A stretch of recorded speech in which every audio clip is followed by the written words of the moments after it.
getting to this level, really being SSEP winners, that I honestly didn't really see coming. You are tentatively the chosen team for the ISS mission.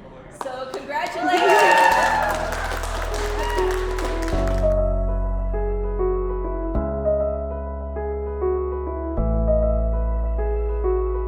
Student Spaceflight Experiments Program.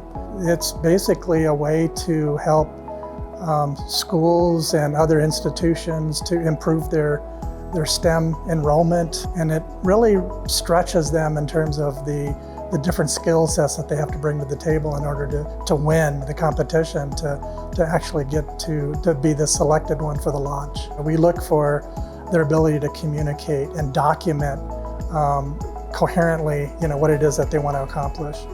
We look for the validity or how appropriate their experiment is going to be for solving real science.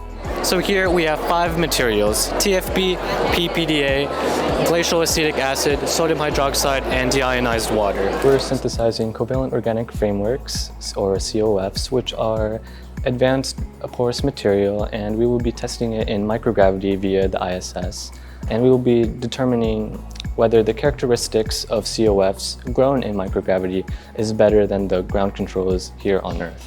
This has never been performed by humans in history, so we were really wondering if we could be the first person to test this theory. If you start to unlock the thought process and the imagination of the younger population that aren't bound by the stereotypes of what can we do, what can't we do, you start to unlock a lot of magic.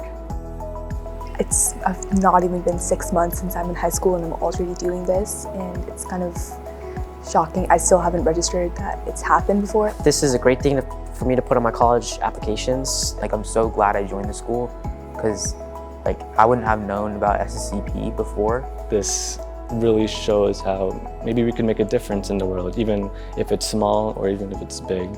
The CREST program in and of itself, I have never seen anything like this, and I've seen quite a bit of interesting stuff working with Honeywell Aerospace. Been around the globe, and this in and of itself has got to be a flagship educational enterprise.